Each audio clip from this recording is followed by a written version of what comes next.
Doing great, doing great. Here we go. Yeah. We are live. Another episode Isn't this the best part of the week, man? It is. I love it. I love it. It's something I look forward to every single week, man. Every week. Absolutely. Yeah. So what have you been doing the last week, brother? Man, the last week has been it's been good. You know what? I have a highlight that I haven't shared with anybody yet. Let's do it, man. You remember we had Griff on the show from Combat Flip-Flops. Combat Flip-Flops, yeah. Yep. So it was his birthday on Saturday. Okay. So he of course wanted the 𝗥𝗏𝗄𝗃 grill to come out and show its love, right?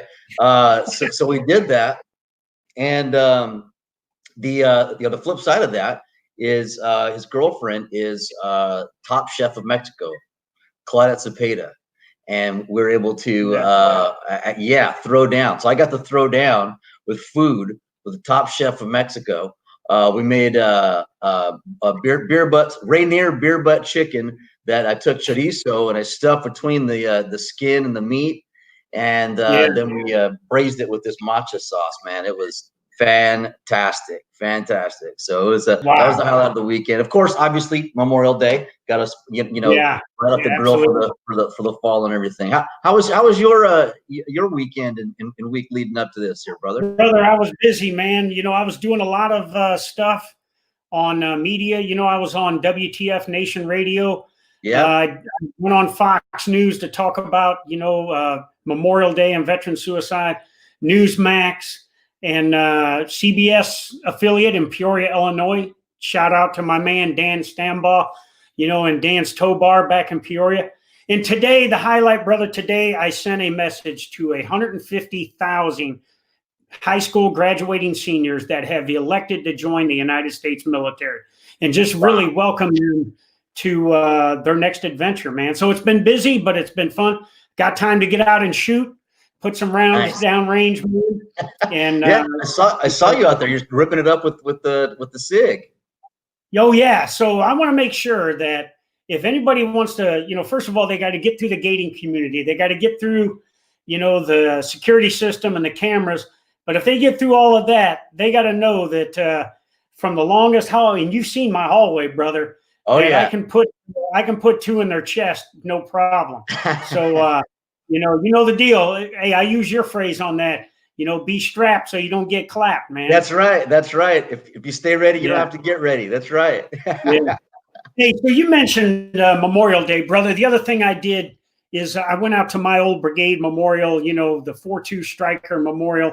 And so I was the brigade sergeant major during the surge in Iraq there. Pretty bloody tour. We lost 54, had 500 wounded. We've talked about it on the Ron and John show here before. Yeah. But what was great is I went out there to that memorial on Sunday because I thought, I'd be by myself. I could have some peace and everything. And as I rolled up there on the memorial, there was somebody sitting there on the ground, had a beer in their hand at the memorial. And so I rolled up on them and they looked up at me. Then they looked again and said, "Oh, shit," and got up. And it was one of my guys that was in the Tomahawk Battalion. One of our hardest fighting battalions we had, and his name was Guy Stores, and he got up, and we hadn't seen each other in 12 years, and so we sat there and had a Rainier beer together, toasted our brothers that had made the ultimate sacrifice, man. Because brother, it's all about valor, man. When you go to those memorials and you look at our battle brothers and sisters that have lost, they have done some valorous acts, man, and we've had people that through the history of the United States military that are doing valorous acts. What's your thought on that, man?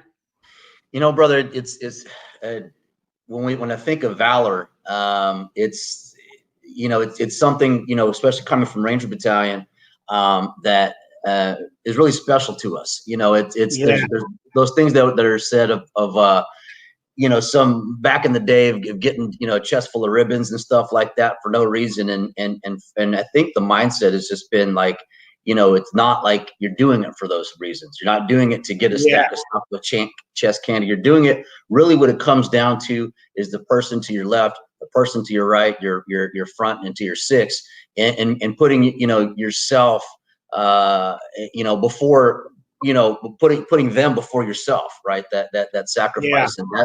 And that's something that it's I think it's easier said than done unless you've kind of been in some of those situations. But through time, I think, especially for those warriors that have been there and hardened into battle, you know, everyone has a little taste of valor. But you know, there's one thing that a good friend of mine has always said is that, you know what the difference is between ordinary and extraordinary is that much, you know, and that much more of pushing in. And I think that's where you know, consistently thinking, I'm just going to add this much more, push this much more, and then until you look back and you see, holy crap, this is where we're at. And I think that kind of tees it up for our guest, who's kind of probably now looking back and thinking, man, how long they've nudged forward and giving a little bit more, even, you know, to this day, past, as you say, the worst day of someone's life, right? Yeah, and when we talk uncommon valor, I mean, you're right, between ordinary and extraordinary is that when you talk uncommon valor, talk about somebody that caught a grenade in their hand, you know, to save their fellow Rangers, and threw it and ended up losing a hand over it. You know, it's just, that's uncommon valor, man. So, hey, brother, why don't you introduce our guest and let's bring him out so we can pick his brain a little bit and let the audience pick his brain, man. Absolutely. I would like to introduce my brother from another mother, who I would not pick is probably your hot potato partner anytime soon, but we love him nonetheless. Leroy Petrie. How are you, brother? Oh, there he is. There he is. Appreciate you guys having me out here. Oh man, we appreciate you. Come on here, man. A little insight for you. I almost joined the Army as a cook. Then I found out they don't become chefs for several years. So I said, I'll be a Ranger. I can do that right away. Oh, hey, it's good to have you, brother. How you doing, Leroy? How's everything, man? Doing good, Sergeant Major. I think that's awesome about you still talking to the enlistees. Some smart kids joining the military right now with this whole coronavirus. It's the only job that wasn't letting people go and was still paying them. Yeah, absolutely, man. I hear you. Yeah. So, you know, the last time we saw each other, I think, was when I was last on active duty in December, man, when you came out with your organization, Troops First, with Tom Capel and Dave Clark and the guys. And, you know, and you know, it was a good way to meet active duty, having me there. I mean, Tommy's all fired up, huh? It's all good. But, yeah, so, you know, it's good to have you back on here now, you know, and that you're our guest here today. And so anyways, Ron, I'll let you start it off, man. Let's see what's going on with Leroy here, man. Yeah, man. You know, I remember I got to back up to the first time I met Leroy. You know, it's you know, people talk about how you know, there's different levels of inspiration as they go through life and stuff. And for me, going into the military was actually, you know, the day of my birthday was 3rd of October, 1990. Well, it was way back before then, but on the 3rd of October, you know, in Somalia happened, and that's what kind of changed my trajectory in going into the Army and ultimately becoming a Ranger. And I remember one of the lowest times of my life was where I was like, I went to this Ranger breakfast in the morning. Some little bus stop of a cafe, the old poodle dog. And I remember thinking, man, let me, you know, I got to figure things out. This is where I can kind of maybe do that. I saw guys I hadn't seen in forever. Peter Quintanilla was there, was one of them. Art Ellenese and Leroy Petrie was there with a couple Gold Star moms. Sue Mama Penny was one of them, and Monica McNeil, who is here in Washington State. And that's when he came back with that number. That's that we talk about now to this day, is the 22 suicides a day and veteran suicide. And he just got back from Dallas, I think, a few weeks prior, and that's when these numbers had just come in, and it was just like, it was a hush across the crowd. And I remember thinking, man, I got to do a hell of a lot more, because it was, we were right in the middle of it. And so, you probably know this until then now, Leroy, but man, that's really what seeing you there and then and you talking to everybody really got me to kind of get my shit together and change the trajectory of to what a part of what we're doing today and with me. So man, just because for you to keep charging on and continuing to support so much longer after service, it's awesome, man. So and I know you probably are still continuing on with a lot of those objectives that you had back then. So what's good in your neighborhood these days? Everything. I think it's everything that we all need, that little bit of inspiration. And when we think we're on top, there's still other people that inspire us. And when we think we're at the bottom, we just need to look around for that inspiration. And speaking of that breakfast, there was one guy there that day who just got on, Matt Waters. Yeah. I looked at him when he lost his leg, and he went and tried out for Tacoma PD, and he's still there today. And I mean, that's inspiration. And I get surrounded by it all the time with guys that don't give up. Yeah. It's I know Maddie as well, and I remember I brought him along with me to speak at an engagement, and to hear him tell his story. And one line that I just always rings in my head is, you can't get to the side seat. He's got the RoboCop leg, right? He walks up there and he's just like, yeah, play kickball with an RPG, So, but continuing on what he's doing is awesome. Yeah. Hey, Leroy, one of the things that I've really taken on since I retired is getting after this veteran suicide. And, right before we came on air, I just got word that another one of my guys from the surge in Iraq succumbed to the inner demons. And so your thoughts on how we get after this and continue. I'm working hard, and Ron and I are getting after, awareness of PTSD, TBI, and depression, and also getting after, employment for veterans. What are your thoughts, man? I think, Memorial Day, that just happened to be the date of my action in 2008.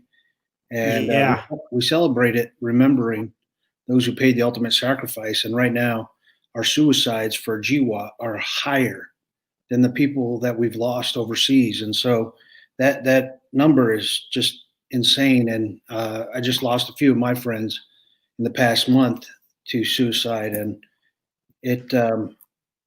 it's tough. We all face adversity in our lives, and losing my hand, it was the people around me that pushed me through rehab, the Rangers that didn't let me down. They treated me just like I was normal. And then I recently went through some struggles myself with alcohol, and what I realized is that I had physical courage my entire life. I wasn't afraid to do anything. Hey, go jump off that bridge. Okay. Hey, go do this. Go do that. I wasn't afraid. I was smart about it, but I wasn't afraid. But the one thing that I lacked was emotional courage. And that was, I had a great support network, and I wasn't honest with them. I didn't tell them things that were bothering me, things that I was having issues with. I turned to the bottle and I thought I could drown it. And it turned out to be drowning it too often, too much. And I thought about those guys that I had lost that were on the edge of the top of a building. And I tell folks all the time, all alcohol does is supersize your emotions. When you're young, you're at a party and you're having a great time and you're positive. It's like, hey, man, I love you. We're going to be friends forever. Well, then when you hit that low point and you think alcohol is going to help it, it's just going to supersize it and make it 10 times worse. And the thing is we all hit those low points in our life, but the next morning we wake up and we start heading toward a new direction. And since the day we're born, we're never alone in this world. Someone's always there to help us. Our parents raised us, taught us how to eat, changed our diapers, sent us to school. Our teachers taught us. We had leaders in our jobs, multiple jobs until we found careers. And then we always had peers, and we always had the ability to ask questions. And that's the thing, is to never think that you're alone out there, and always always ask questions. I'm the first one to say, hey, there's no stupid question, because if I don't know the answer, I'm going to ask it. Sure. I think, one of the things, Roy, I think, and I'd ask you for your opinion. I think, I said something a couple years ago, to kind of fire the troops up, surrender or die, and said, hey, we're going to beat the enemy to death with an entrenching tool if we have to.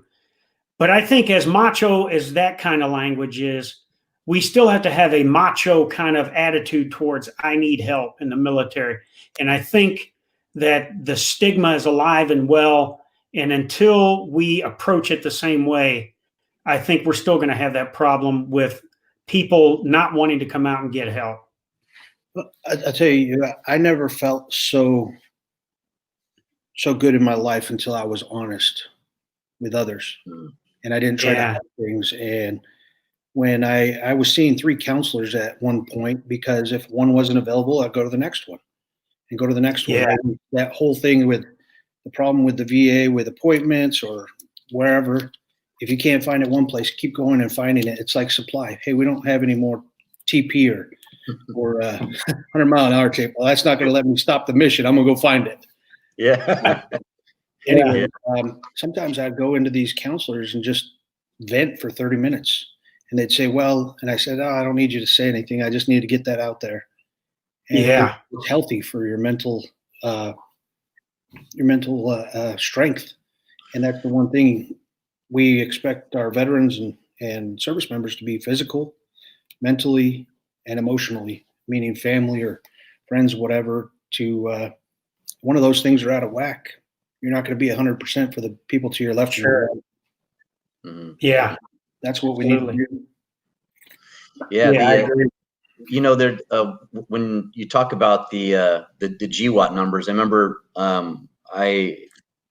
after Matt Wilson suicided, that one for me was really, really tough. He and I actually had begun writing that Ranger for Life program together, and having to finish that thing off without him was difficult. But when that happened, I just immersed myself into the science behind it and the psychology, and I got to actually sit with and for their continuing education with the doctor that put together the that 22 a day for the DoD when he started with the Navy doing that program.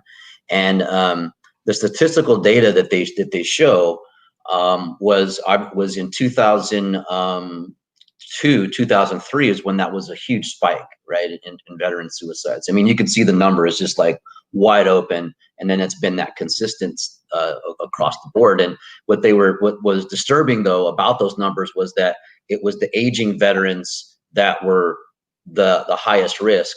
And I don't know if it wasn't because maybe that was when they actually first started tracking it. But what's alarming to me is that meant that the majority of those were our Vietnam, Gulf War veterans, right?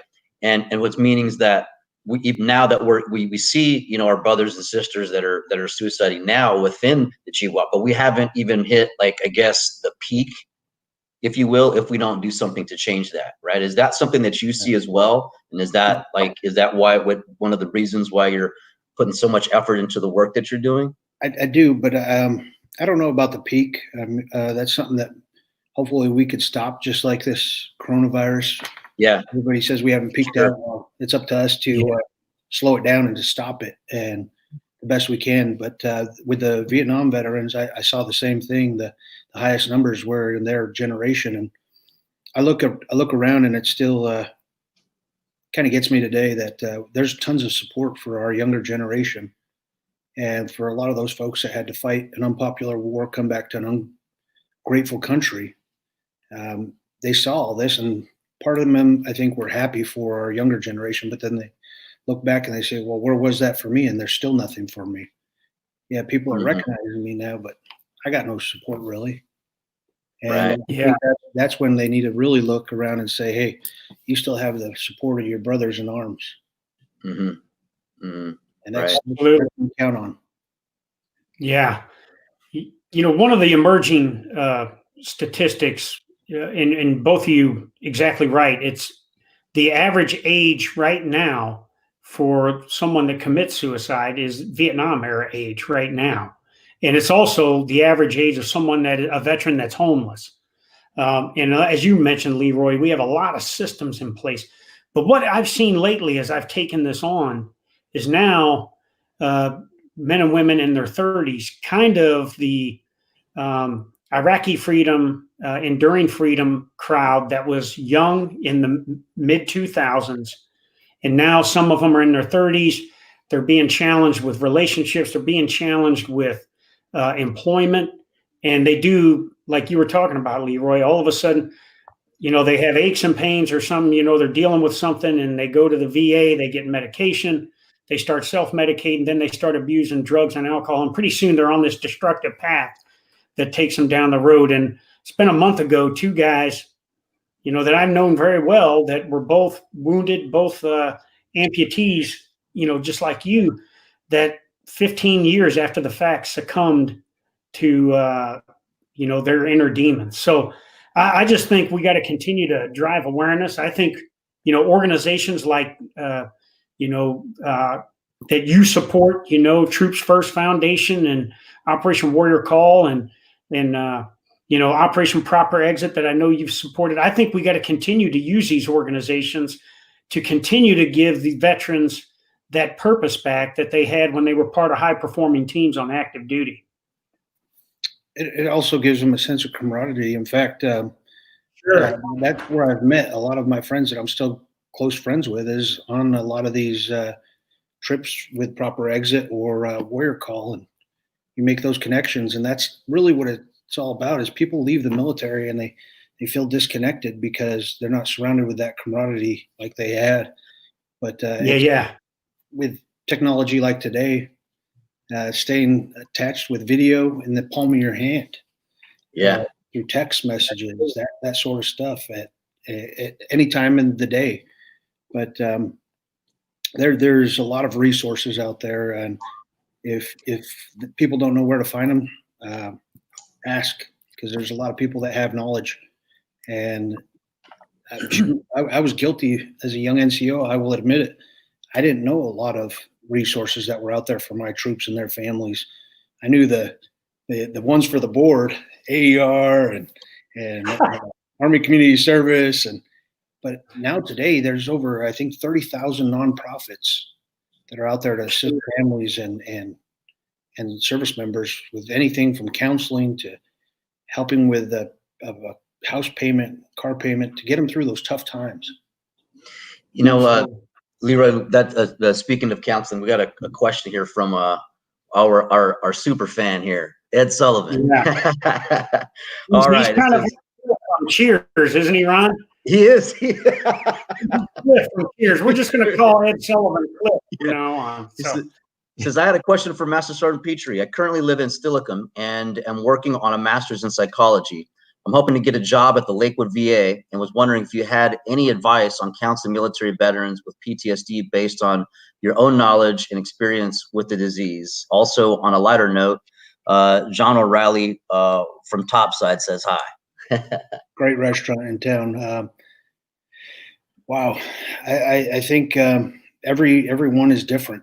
And until you have that first session with them and learn how much they're going to open up, you got to treat them like a brand new patient, every single one. And that's the thing with PTSD and TBIs, is all of our brains are different and they're going to react different to different situations. I think though that if you keep picking a little bit, chip at it, you'll get them to open up more. And when they feel comfortable with you, then they'll start to really open up. But thank you for doing what you're doing. I think we're going to need a lot more of those into the future. Yeah. Question for you, Leroy, is obviously you were one of the first go-tos when we hosted the Ranger for Life program here at 275. And, you remember when you said, we were talking about who should attend, and you looked me dead in the eye. You said, everybody. everybody should be here. And you're right, because there's so many challenges that we don't even think about, whether they're private or, I just counseled someone that was just hit E4. He's been in 2 years and getting out into 2.5 years, right? But I bring that up because from that model, from the success that we saw and the support, the follow-on support, is when I started sharing that with John. And obviously John is, as he does, says, I'm all in, whatever can I do to support? And our first mission together which was the birth of the Ron and John show, was to Fairchild Air Force Base, where we had the opportunity to meet with, all the senior staff, senior command, on the whole post for a day and a half, and really spend some good quality time. At that time, there was a suicide there on post, which it really affected the morale a little bit, and a lot of people were looking for answers, obviously. But what we learned is that when we left there was that reverberation of like that buzz of like us being there, having straight talk, really caring and talking about transition and so forth. And our goal is to take this across the country. And I'm just wondering, from what you saw and being a participant in it, and I can tell you, because there's NCOs that are reaching out, but E5s, E6s that are involved now. How important do you feel that programs like that are, or what as a potential solution? I'm not saying it's the end all be all, but I mean, just coming up with different ideas in working with the command, so they can actually see what a transitioning person goes through. Whether that be an airman, a Marine, or a soldier. Because there's a complete disconnect there. Well, there's no cookie cutter transition, because transition is going to be different for every single one that gets out. We're going to different places of the world, different opportunities, maybe no opportunities, but preparing them mentally, I think, is one of the great things. That it's going to be tough. And I got to talk to some recruits going in, and actually it was some commissioning out in Montana. And a week before that, I was talking at a basic training graduation.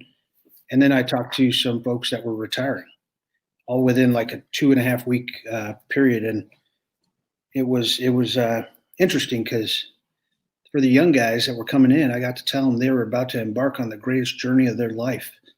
And for a small portion of their life, they were going to be surrounded by like-minded people that had good initiative and good values. Right. And that's why people have a hard time when they transition out. Not everybody has good values and initiative, and it's tough out there when you're surrounded by people that are like, hey, it's time to punch the clock. And you're like, well, we can stay 15 more minutes and finish this project. And they're like, yeah, we're not getting paid overtime. And you're like, oh, really? And that's just not our mentality. So it's hard to adapt to that. And I had one guy that was transitioning, and that's what he was facing. He was this SF guy. Tried to put him in at Starbucks, and he said, it drives me nuts. They sit around in the meeting for 20 minutes trying to put the agenda in order for the meeting. And yeah. I said, look, man, you just got to hold your breath. And when it's your turn to talk and get up there, you'll shine, because you'll be moving faster than anybody else. Right. And you'll be making money and not wasting time, which is money to companies. Right. But I think, oh, sorry. Yeah, go ahead. I think the transition is also hard on the family. Yeah. On the family. So just moving out here and, just retiring and trying to get our TRICARE up and running and everything. Just yesterday, because of coronavirus, we had to do a phone call appointment so we could get my wife and I get our prescriptions refilled. Well, the lady said, it'll be a long wait at the Madigan drive-through and this and that. So I said, well, what about CVS Pharmacy? She goes, okay, we'll send them to CVS Pharmacy. We get to CVS. CVS says, well, we don't honor TRICARE. So, one of my wife's medication was going to be $1,000. I said, well, what can we do? They said, well, Safeway honors TRICARE. So I had to go to Safeway and get Safeway to try and talk to CVS to get our prescriptions over there. And I called Safeway today, and I felt like I was talking to a young private. They said, well, I tried to call them and the line was busy. Then I called them and they were at lunch. And I thought, so I had to go through the whole process with Madigan. And I thought, okay, me, retired SEAC, 38 years, I know how the system works. I can figure that out. If this is happening to a young troop that just got out of the military and he and his family aren't as well versed, this is some of the things, you know, that I was telling my wife that can lead people down. Hey, they don't understand. There's a bureaucracy involved, and they get frustrated about it. You know. You know, something that reminds me of something. At first they were trying to do when you first get into the military and you get to your base. You got your battle buddy that's going to show you the road where everything is, and it seems like we have a lot of groups out there, like Brotherhood of the Scroll. Every unit in the Army, the military, just about has a Facebook page. It seems when a soldier is transitioning out, whether they're moving right outside the gate or across the country, we could find a veteran from that unit that lives in the area and say, hey, this is your transition buddy. You're moving back into this town. He'll show you the ropes and help you out, and you got a friend now. Right.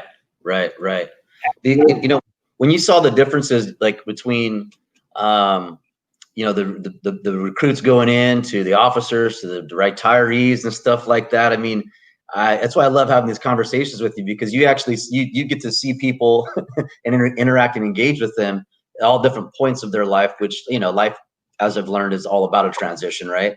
Well, where do you think you know, from being able to see all those sides of the spectrum, Leroy, is there a sweet spot? Where is that sweet spot where it's like, okay, now is when we have to engage with someone to let them know about, you know, what to look out for in the future? Or is this something that we just prepare things for, and as they need it, they come along? I mean, I know we're just trying to figure out an approach here. But I think anytime there's an opportunity, just like what we said when I said everybody should come from battalion, because even the folks that just re-enlisted for however long, 6 years, whatever, they may not use it at that point, but the knowledge and the information's there, and they may be able to pass to somebody that just moved there. Or how many times have you gone, oh man, I remember I learned something about that probably about 10 years ago. What was it? Well, I know somebody else that was there. I could ask them.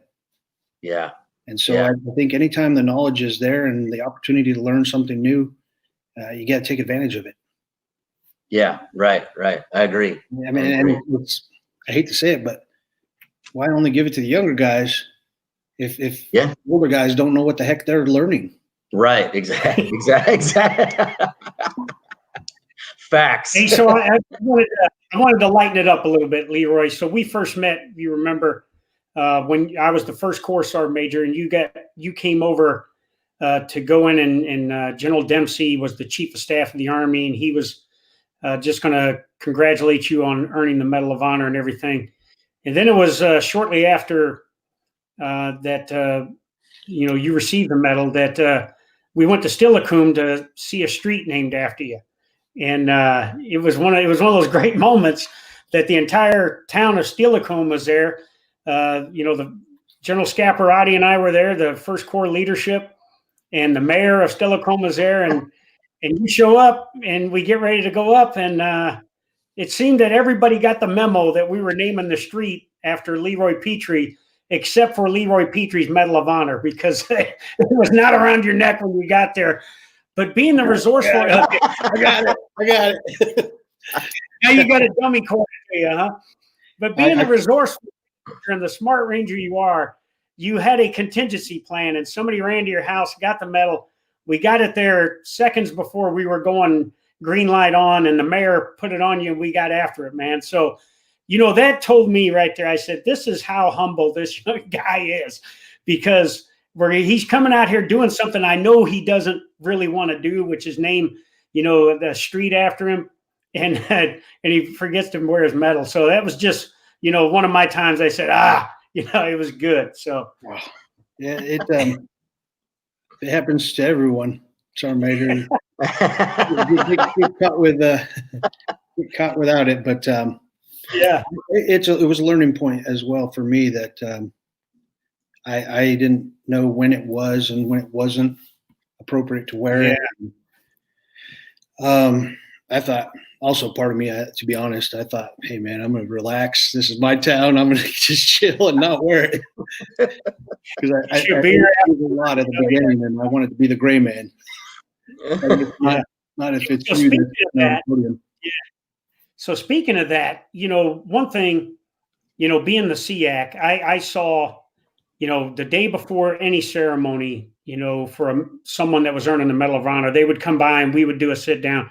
Ed Byers, Slavinsky, Belavia, all of those guys came down and we had a little dialogue. And one thing I've learned is that your life changes significantly after you are awarded this medal.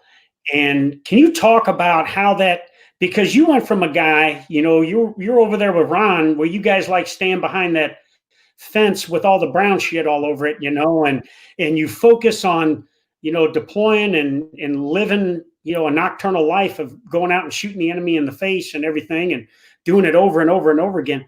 And now you're this huge public figure. What was that like, man? Oh, it was, I was, like you said, Sergeant Major, we stayed behind the fence, and if you weren't in our unit, chances are I didn't really hold down a conversation with you. Yeah, you wouldn't talk to guys like me. None of here I am on a dang webinar with you guys, and when you guys were behind the fence, you didn't give me the time of day, man. But talking to people in public, big groups, that wasn't something that I was really experienced at, and they kind of just threw you into it, and trial by fire. And I remember one of the first things I went to was a VFW convention, and I think there was probably about 20,000 veterans there in San Antonio. Yeah. It was an election year. I think I went on after Mitt Romney and somebody else, and I was in the back so nervous. And they said, "All right, you're up." And I get out there, and I didn't know who the crowd was, nothing. And I was like, "Oh man!" And I didn't have a cookie cutter speech. I didn't write my own speeches. It was just on the whim. And so what really helped me out, though, was about 2 weeks later, I ran into this young kid, and he says, "My grandfather said he saw you speak." And I was like, "Oh, where?" And he said, "Oh, at the VFW convention a week and a half ago." And I said, "Oh, really? Tell him I said hi." And he said you were the best speaker they had there. And I was like, yes. It made me feel good. But no, I always looked at it as an opportunity to have a platform to speak for those that don't have a voice, and bring to light things that need to be fixed. And that's the way I looked at it from the beginning, when it was just a recommendation. I said, if it goes through, great. I'll use it as a platform to help others. If it doesn't go through, then I got the job I love that I'm still doing. And I think the most important thing is what my son said at an interview a couple days after the ceremony. He said, 7 years old, he said, they asked him, it was live on Good Morning America. They said, "How do you feel about your dad receiving the medal, going to the White House and meeting the president?" And I looked over and I was like, "Oh crap." This is what he said. And he sat up a little straighter, took a deep breath, and he said, "I'm really proud of my dad, but I'm more happy that he saved some of his buddies and they're still alive." And oh, wow. That's what I thought about, is that this world, it's not about us. It's about the people around us. Because as humans, that's our most precious resource, is time. You can't buy more of it. You don't know how much you have. And when it's gone, you can't get it back. And so I take the time every day to try to better myself and others around me to make a difference, because we all want to live in good communities. And I love POTUS's Make America Great Again, but it doesn't start at an executive level. It starts with us at the lower level. Just like this suicides, it's not going to start from the top down.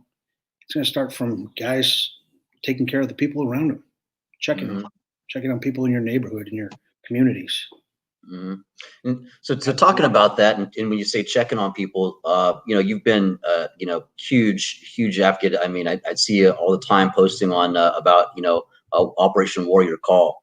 Can you just share a little bit about Operation Warrior Call? What it is we went to a suicide prevention convention. Wow, I think it was like 4 years ago now, and it was a lot of colleges there, a lot of statistics, a lot of research, and it was actually scary for me, because they started putting up all these possible red flags.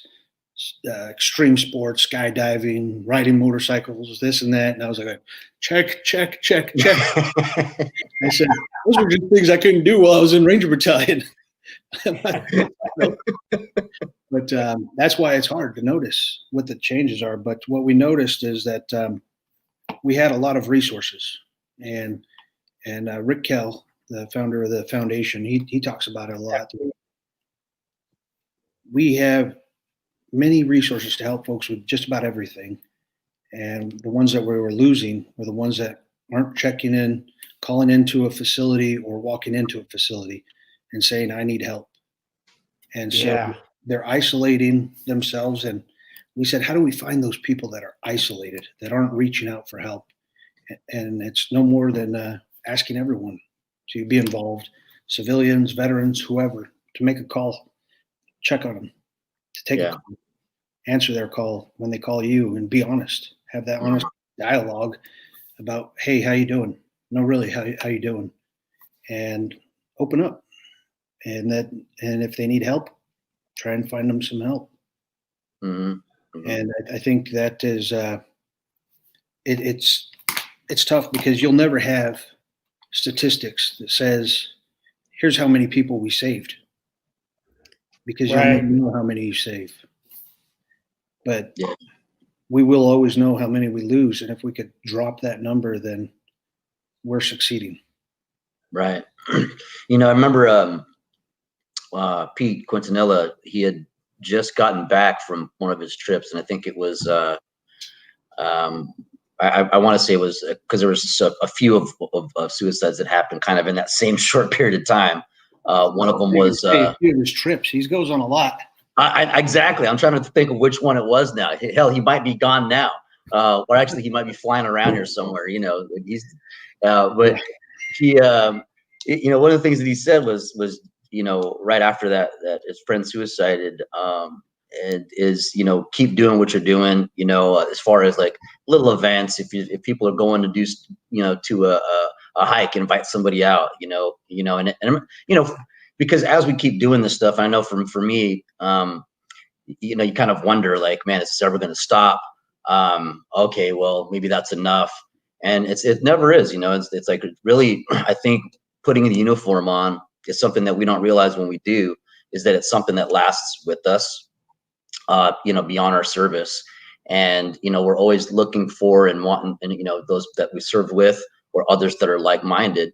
And what I've been seeing lately is a lot of, like, my privates are reaching out to me, like, I mean, like, as of 2 weeks ago, you know what I mean? Like, I've had 3 of them that I've been helping out. And it's like, over time, that's, you know, the more resources that we can share with them, the more that they're going to be able to, you know, to share that too. But I just kept ringing in my ears, like, hey man, keep doing what you're doing. Every little effort helps. And it kind of stuck with me, because, you know, here it is, that one little thing, you know, whether it be a phone call, or whether it be, you know, visiting someone at a shitty trucks diver place in Federal Way, right? Or Fife, wherever the hell the poodle dog is, right? That might change someone's, you know, focus in life. You know, that's so I guess the mantra, and what I'm picking up as my lesson from this, is that there is no cookie cutter way. It's kind of like being an evangelist, right? Talk to somebody about it whenever you can and however you can, and share some resources that might enlighten them. I mean, is that be kind of a No, that's perfect. I mean, you never know when even the slightest thing is just listening to their problems or having that conversation will be the life changer for them. Young NCO up in West Point, when we went up there, everyone was on break and running around, and he pulled me aside and he said, "Can I talk to you?" And I said, "Sure." And he says, "You know, while everyone went on break, I went out on the patio and I smoked a cigarette. And I called and I made myself a mental health appointment." He said, "Right now, hearing you and the folks that were up there in that panel talk about this kind of stuff, and I'm not at a good place." He said, "I don't care about my wife. I don't care about my kids, my family. All I enjoy is hunting, and I don't care about my job." And he says, "I know I owe everyone around me more and better than that." And he said, "So I'm going to do my best to do better." And what you're talking about, though, is actually one of my favorite quotes from Ronald Reagan. they said, we can't help everyone, but everyone can help someone. Ah, that's a good one. That's a good one. We got some here from Jennifer 𝗪𝘆𝗲. You know who that is. Let's see. She's the first lady of the 2nd Ranger Battalion. The shame of it is the stigma that society gives those who need help. We don't bat an eye at someone who sees a doctor for a heart issue, a broken bone, or the like. There should be zero difference when it comes to mental health. Do you still see that out there, John, Leroy? Like, I mean, Leroy, you're still with the troops every day. John, you're coming from that rolling right out of it. Is that still kind of alive and well out there? Absolutely, absolutely alive.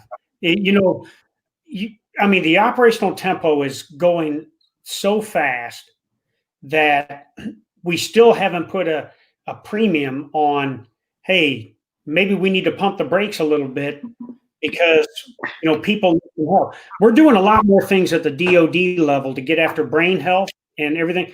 Think of you guys in the Ranger battalions. How many times were you out firing Carl Gustavs in training, firing mortar rounds and all this stuff? And, you know, you just drove on, you know. Well, now we know. I mean, I was in Raqqa, Syria with guys from 2nd Ranger Battalion, and they fired for 6 hours mortar rounds, six straight hours of firing mortars.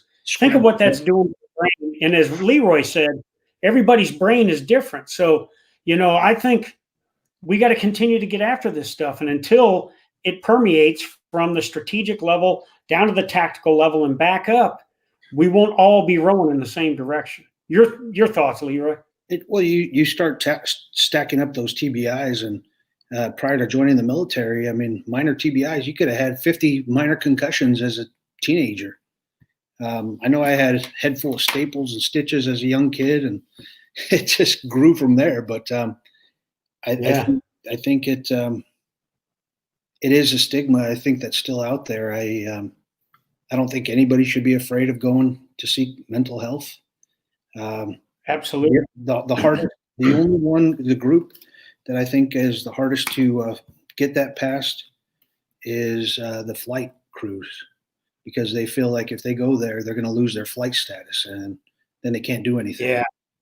And that's tough. But I talked to a lot of warrants that get out of the military, and I ask them, "Are you going to go fly commercial helicopters?" And they're like, "No." They're like, "I wouldn't fly commercial ever." And I said, "Why not?" And they said, "Because I can't trust the crew." And my crew in the military took care of that aircraft better than anything. They said, "I can't do that in the civilian world." That's the thing, is that even the flight crews, they're going to find different jobs outside the military, and don't let something that bothers you hamper somebody else. And I think that was my big thing, is they gave me an opportunity. They said, "You could probably go back and be a platoon sergeant," after I lost my hand. And I said, "I don't want to do it, because if something fails, a shortfall in my arm causes somebody else to get killed or injured, that would be hard to suck up." And that whole thing about being 100% physically, mentally, and emotionally, spiritually. If you're not at 100%, that I tell folks all the time, when I joined the military, it was be all you can be, not for yourself, for the people to your left or your right. And if you show up and you're not at 100%, then you got to get that way for them. Let me ask one more question before we transition into the good stuff, the rapid fire. But I want to bring something up with another, you know, very integral part of this of the component of your households, and I'm confident why y'all are still here, is you know, the wives, right, the spouses. You know, what my question then would be, because you know, they've seen both of you, you know, from a person you were before to the person you were at some point to the person you are now.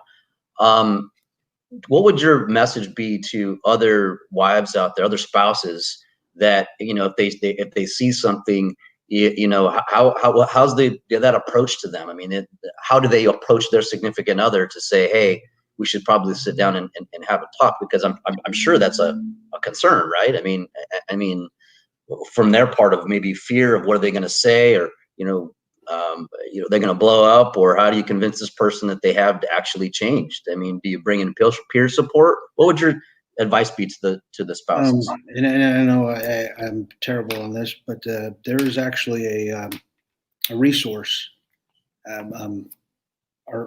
Well, he didn't get reelected this year, but a state congressman that lives here in town, he does a lot of stuff with them. They're an advertising company, and what they were doing was putting together an online resource that spouses, civilians, could get on there and say, even mothers, fathers, whatever, my son hasn't been acting right. He's a veteran.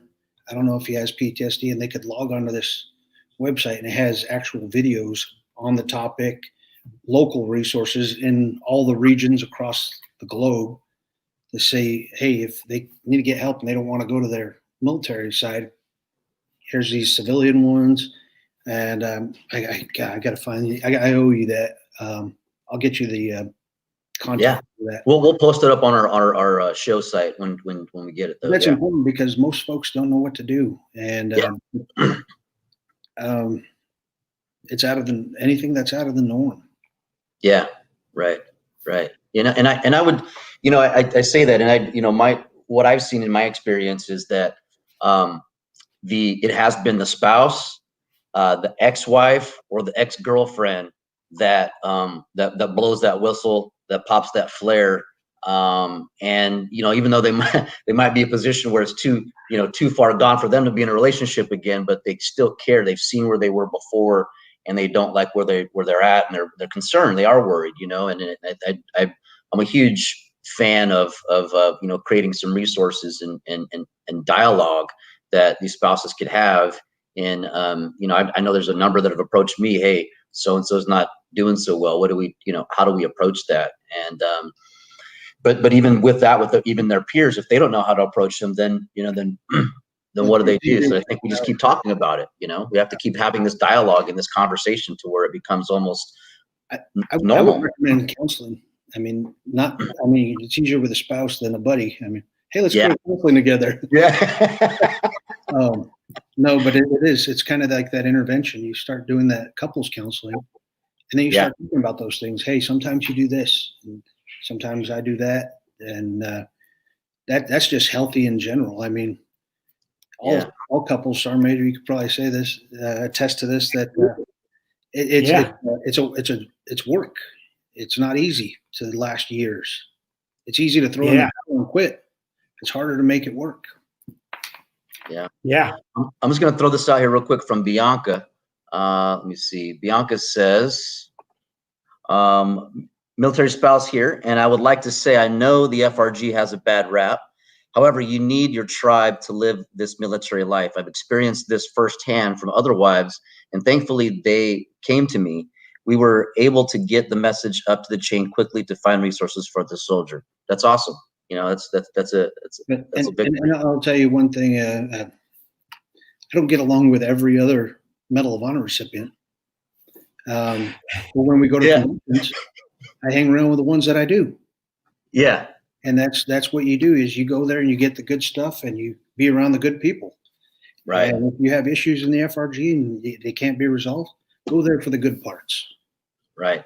Eat the meat and spit the bones, as they say, right? The one that you missed might be the one that you missed out on an opportunity to help yourself or someone else. Absolutely. Well, John. So since you brought that up, I got to ask, as we start rapid fire here on the Ron and John Show, brought to you by Veterans Lending Group. So I've met a lot of Medal of Honor recipients in my career, and I've met a lot of colorful ones. And one that is very colorful to me was when I was the post command sergeant major at Fort Knox, Kentucky, and he lives in Kentucky. He was a Vietnam era Medal of Honor recipient. He only spent 19 months in the military, and all of it in Vietnam after his recruit training. And he left the military as an E1. And when he got nominated for the medal and approved, they had to put staff sergeant on him. I'm talking about a guy named Don Jenkins, who was someone that I highly respect because he's a fierce warrior.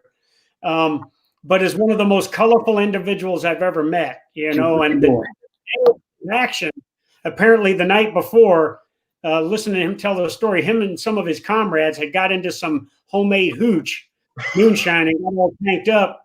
And that morning they went in front of the battalion commander and all received field grade Article 15s.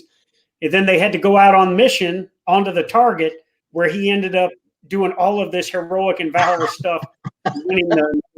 So I guess my question is, the colorful ones, you know, like Don, you know, how is that relationship with when you all come together in the Medal of Honor Society?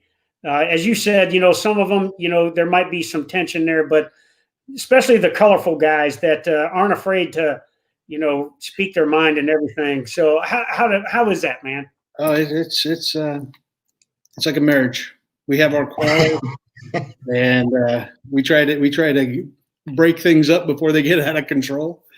But yeah, it's like, I mean, it's just like being with the guys.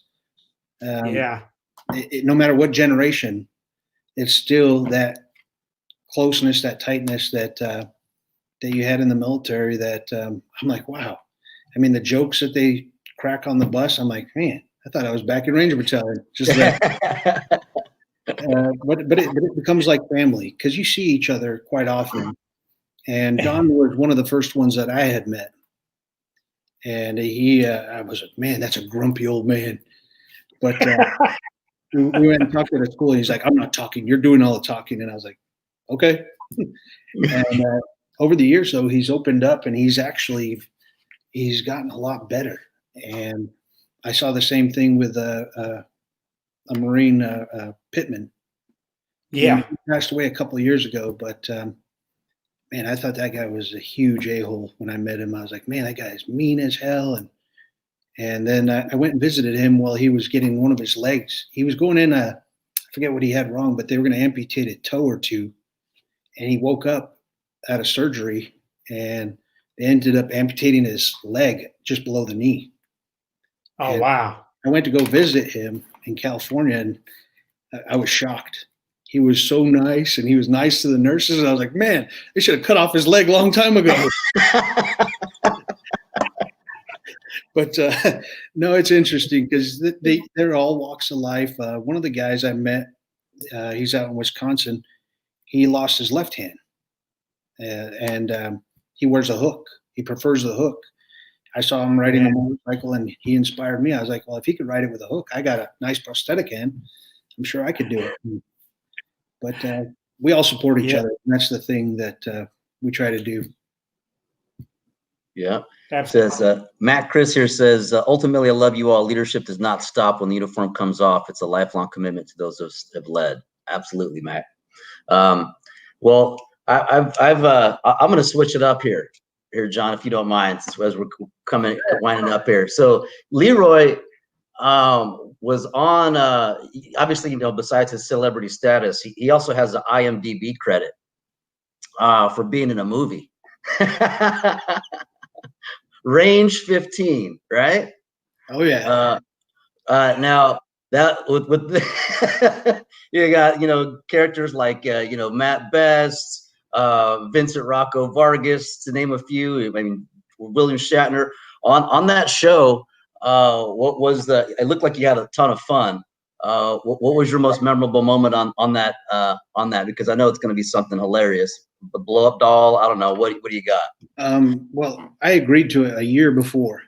They didn't send me a script, nothing. But I said, yeah, I'll support you guys.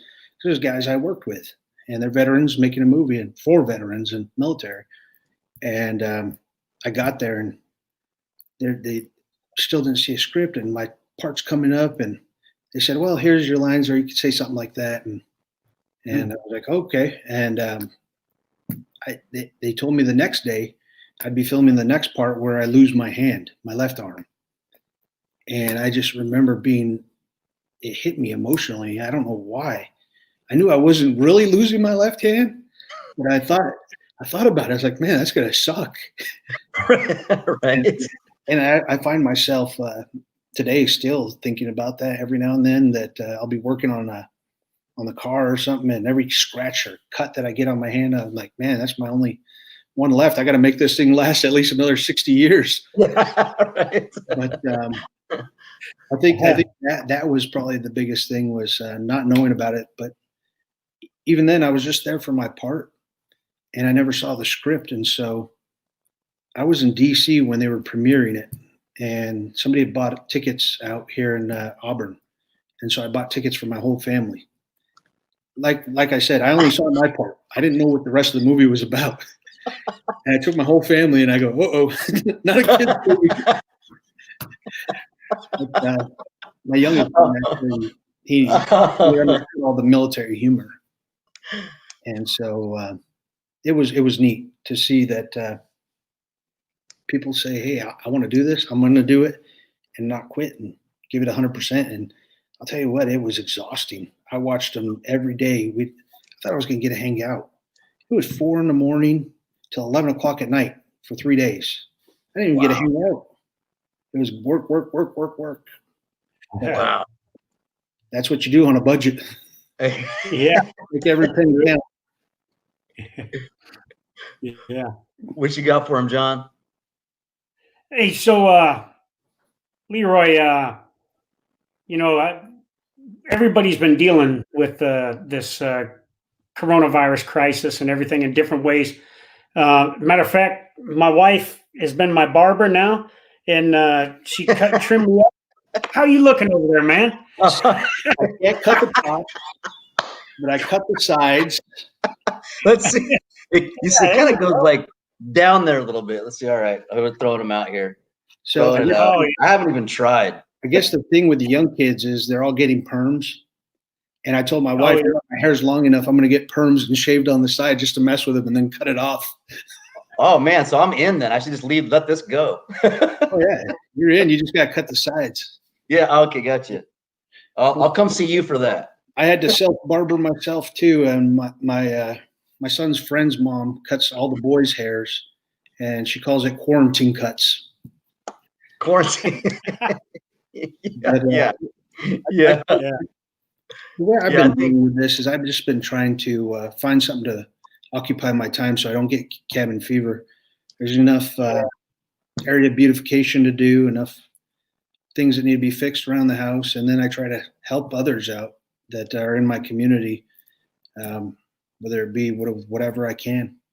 Yeah. You gonna get the trike out today? And I got rid of that a couple of years ago. We lost a guy from Second Bat up north, and I thought about it. It sat in the garage, and I only wrote it twice that year. And I said, I need to close that chapter of my life because it's usually not the motorcyclist; it's the other drivers. Yeah, in Washington, we got to worry about high drivers, drunk drivers, and now texting drivers. Yeah, so right. Not worth it. Yeah.